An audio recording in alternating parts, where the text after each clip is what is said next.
नमस्कार दोस्तों। आज हम बात करने वाले हैं एक ऐसे शख्सियत की जिन्होंने भारत का संविधान रचने में महत्वपूर्ण भूमिका निभाई। ऐसे एक महान योद्धा, नायक, विद्वान और समाज सेवी थे डॉक्टर भीमराव अंबेडकर। डॉक्टर बाबा साहब अंबेडकर की अद्वितीय प्रतिभा अनुकरणीय है। वे एक मनीषी योद्धा, नायक, विद्वान, दार्शनिक, वैज्ञानिक, समाजसेवी और धैर्यवान व्यक्तित्व के धनी थे। वे अनन्य कोटि के नेता थे जिन्होंने अपना जीवन भारत की कल्याण कामना में बलिदान कर दिया। खासकर भारत के 80% दलित सामाजिक व आर्थिक तौर से अभिशप्त थे। उन्हें अभिशाप से मुक्ति दिलाना ही डॉक्टर बाबा साहब अंबेडकर का जीवन का संकल्प था। संयोगवश डॉक्टर भीमराव अंबेडकर का जन्म 14 अप्रैल 1891 को महू में सूबेदार रामजी शकपाल एवं भीमाबाई की 14वीं संतान के रूप में हुआ था।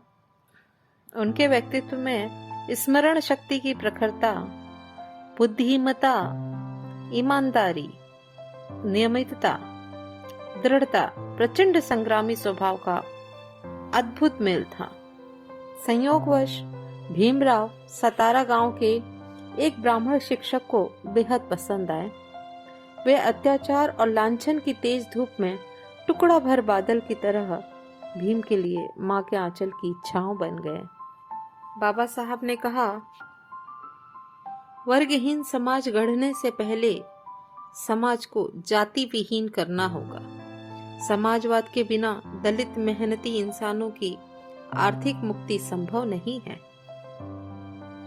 डॉक्टर अंबेडकर की रणभेरी गूंज उठी। समाज को श्रेणी विहीन और वर्ण विहीन करना होगा, क्योंकि श्रेणी ने इंसान को दरिद्र और वर्ण ने इंसान को दलित बना दिया। जिसके पास कुछ भी नहीं है वे लोग दरिद्र माने गए और जो लोग कुछ भी नहीं है वे दलित समझे जाते थे। बाबा साहब ने संघर्ष का बिगुल बजाकर आह्वान किया, छीने हुए अधिकार भीख में नहीं मिलते, अधिकार वसूल करना ही होता है। उन्होंने कहा कि हिंदुत्व की गौरव वृद्धि में वशिष्ठ जैसे ब्राह्मण, राम जैसे क्षत्रिय, हर्ष की तरह वैश्य और तुकाराम जैसे शूद्र लोगों ने अपनी साधना का प्रतिफल जोड़ा है। उनका हिंदुत्व दीवारों में घिरा हुआ नहीं है, बल्कि ग्रहिष्णु, सहिष्णु और चहिष्णु है। बड़ौदा के महाराजा सयाजीराव गायकवाड़ ने भीमराव अंबेडकर को मेधावी छात्र के नाते छात्रवृत्ति देकर 1913 में विदेश में उच्च शिक्षा के लिए भेज दिया। अमेरिका में कोलंबिया विश्वविद्यालय में राजनीति विज्ञान, समाजशास्त्र, मानव विज्ञान, दर्शन और अर्थनीति का गहन अध्ययन बाबा साहब ने किया। विदेशों में भारतीय समाज का अभिश्राप और जन्मसूत्र से प्राप्त अस्पृश्यता की कालिख नहीं थी, छुआछूत नहीं था। इसीलिए उन्होंने अमेरिका में एक नई दुनिया के दर्शन किए। डॉक्टर अंबेडकर ने अमेरिका में एक सेमिनार में भारतीय जाति विभाजन पर अपना मशहूर शोध पत्र पढ़ा, जिसमें उनके व्यक्तित्व की सर्वत्र प्रशंसा हुई। डॉक्टर अंबेडकर के अलावा भारतीय संविधान की रचना हेतु कोई अन्य विशेषज्ञ भारत में नहीं था। अतः सर्वसम्मति से श्री डॉक्टर अंबेडकर को संविधान सभा की प्रारूपण समिति का अध्यक्ष चुना गया। 26 नवंबर 1949 को डॉक्टर अंबेडकर द्वारा रचित 315 अनुच्छेद का संविधान पारित किया गया। अंबेडकर साहब मधुमेह से पीड़ित थे। 6 दिसंबर 1956 को उनकी मृत्यु दिल्ली में नींद के दौरान उनके घर में ही हो गई। 1990 में उन्हें मरणोपरांत भारत के सर्वोच्च नागरिक सम्मान भारत रत्न से सम्मानित किया गया। डॉक्टर अंबेडकर का लक्ष्य था सामाजिक असमानता दूर करके दलितों के मानवाधिकार की प्रतिष्ठा कराना।